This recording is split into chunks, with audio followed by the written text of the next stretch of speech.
So do you guys remember that old fella, that old friend of ours named Brian Houston? You know, the guy that started Hillsong, but then he kind of got fired because he was like doing things he ought not be doing. Well, apparently he's back in the ministry now. Going to be starting a church. Oh boy.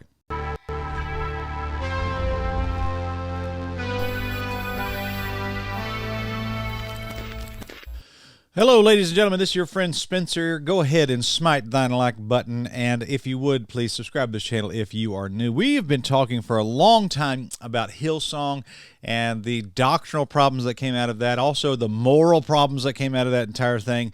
And literally, this place was like the theological equivalent of Mordor.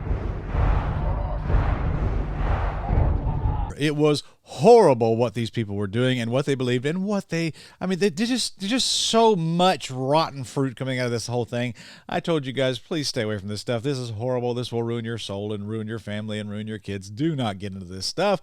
And everything we said, I think maybe we even understated our case about how horrible Hillsong was. But the good news is it's out of the question, and it has been the burning ship, and the rats have jumped off. And one rat that jumped off of that burning ship is now starting another ship, and his name is Brian Houston. I want to show you this tweet that just came out the other day, and he posted this November 29th, and he said, Bobby and I, that's his wife, are starting a weekly online ministry and church in 2024. I'm excited about building this new community. Oh my goodness. Let me give you this for those of you who are not in the know on this type of stuff. Hillsong was created by a wickedly immoral man who, let's just put it this way, he liked kids. Yeah, and his son Brian took over that entire monstrosity, and it had its glory days under Darlene Check and all that kind of stuff like that. And Brian Houston had a long reign of terror in which he hired Carl Lentz, that theological train wreck. He hired him. And we all know how that turned out. It came out in 2019 that Brian Houston supposedly was messing around with women, drinking too much in a hotel. And he actually was fired by the church in Australia. And after Houston was fired, people started going through the finances of this ministry, and they found out that there were staff members that were spending $6,000 on meals with the church credit card. $6,000. Where do you even go to buy a $6,000 meal? What restaurant is that? That's $6,000. How do you do that? That's a lot of chicken wings. Do they have chicken wings in Australia? Wow.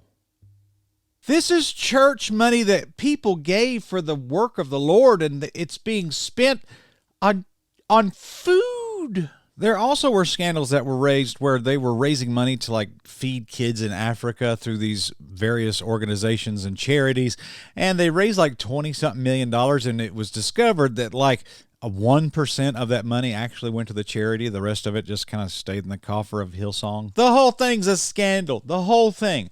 But here's what I want you to know, and this is a very important biblical concept for everybody to understand. All of God's people are called to serve, but not all of God's people are called to this high and lofty office of being a bishop or being a pastor. That's something that is not for everybody, and it's a tough job. It really is. But I think what we need to do is we need to get back to biblical qualifications for a bishop. If the man in the pulpit has no integrity, he does not need to be in the pulpit. I don't know why that's a hard problem. I don't know why that's so difficult for people to understand. But here's what I want you to know. 1 Timothy chapter 3 is the saying, if a man desire the office of a bishop, he desireth a good work. Nothing wrong with wanting to be a bishop. That's fine. But the Bible says a bishop then must be blameless. Meaning this, you ought not have sex scandals on your record. You ought not be taking $20 million and giving 1% of it away to missions. You ought not be taking church money and buying $6,000. I still can't get over that. What is a $6,000? How does that even work? That's got me. But you ought not be doing that if you're going to be a pastor. That's just not it. And I think that if a man has no integrity, he definitely does not need to be in the ministry. And I mean, there's just so much here. Sober, of good behavior, given to hospitality, apt to teach, not given to wine. I mean, this guy had a drinking problem, and he is trying to get back into the pulpit and trying to start another church. And look, read what the Bible actually says. If a man is not blameless, he does not need to be a pastor. So when men decide that they're going to go off and just start some rogue ministry somewhere, this is a problem, guys. And so if we don't have men of integrity in pulpits, then we're going to just get a bunch of Greg Locks, and we all know how that goes. I don't agree with you. Turn his mic off. Get out. What a crazy.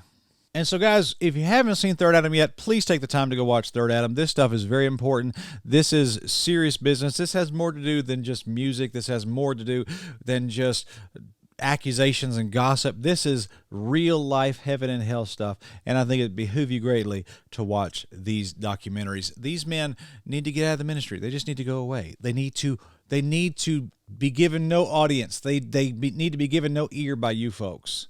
And I say that because I love you and I love your soul. Guys, go check out our book, Calling Evil Good, The Live Christian Rock and Roll, available on Amazon, link in the description below. And have a good day. Go watch Third Adam, and we'll see you soon. God bless you.